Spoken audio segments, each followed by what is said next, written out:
thousands will inspire the people of the world as we inspired them on February the 15th. We have broken the bloody chains that bind us to the United States. We will no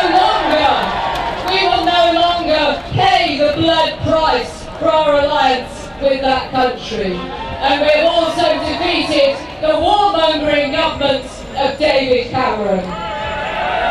Please welcome our next speaker. Andrew Murray was chair of the Stop the War Coalition for a decade. Now he's here representing Unite the Union, one of the foremost anti-war trade unions. Welcome, Andrew. Thank you very much indeed, Kate. Today is, of course, a day of victory, but we must start with a sober note that despite the historic events on Thursday, war is still imminent, and while the huge political impact of the MP's decision will reverberate, the military situation remains alarming. Our first message today has to be to President Obama, and it is this: if the case for war cannot be approved by a British Parliament that has approved every case for war for the last 200 years, then there is no case for war.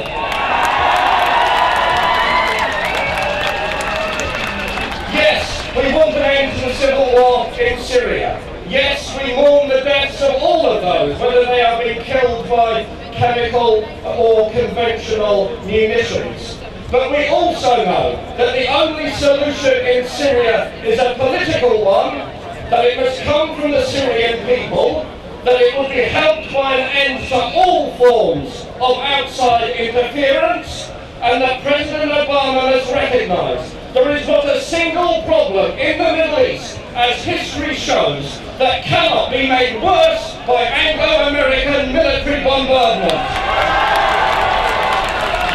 So President Obama, London calling, stop the war.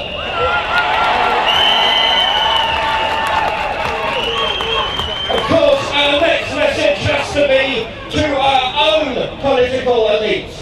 Yes, this has been a defeat for David Cameron, but it has been more than that.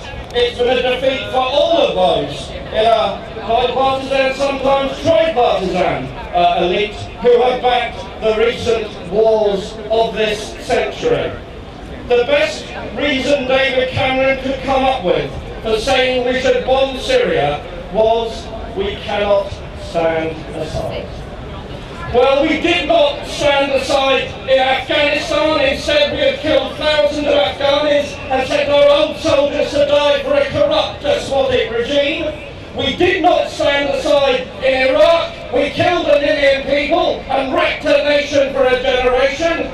We did not stand aside in Libya. Instead, we have bombed that country into sectarian and ethnic chaos. It is past time that we stood aside. It is past time that imperialism stood aside and allowed the people of the Middle East to make their own future free from the threat of war and bombardment.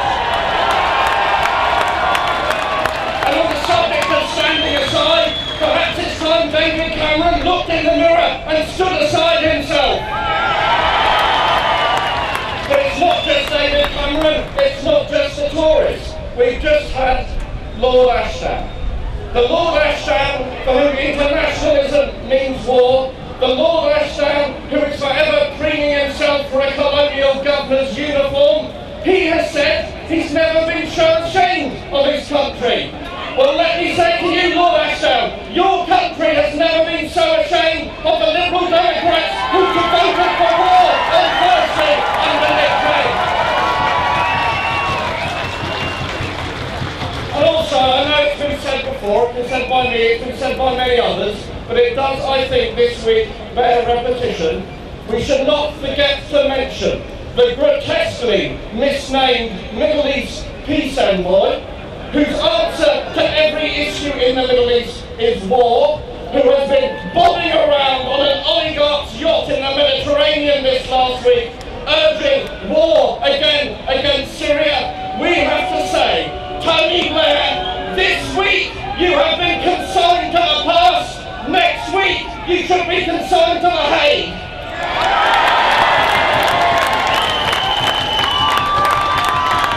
My final point, brothers and sisters, is this. It has been said that Thursday's vote was a triumph for democracy, and it was, but in a far more profound way than most people recognise. It was not just a matter of making the executive accountable to MPs. It's about making Parliament accountable to the views of the people. That is democracy, and the seeds of Thursday's victory were sown long ago. They were sown when we assembled here 12 years ago, the first Stop the War Coalition rally, to warn against the dangers of an attack on Afghanistan. They were sown in March 2003, February 2003, when millions of us marched against the threat of war in Iraq, but were ignored by the government. Thursday's victory was not about MPs, certainly not about MPs alone. It was about all of us who have marched and demonstrated against the war on terror for the last 12 years. It has taken that long to make the MPs listen, but it is our victory. It's a victory for all of those who opposed the war on Iraq and the occupation of Iraq, the war against Libya, the occupation of Afghanistan, for everyone who has warned these wars will not make this country safer from terrorism. Quite the opposite. It is a victory for everyone who has protested and who has not been silent. So if anyone ever says to you, any of the cynics, what good does marching and demonstrating and protesting do? Here is your answer. And for all of you who have marched and demonstrated over the last 12 years for peace, here is our vindication. And if anyone should ever ask you ever again, what war did stop the war stop? You can look them in the eye and say, this one.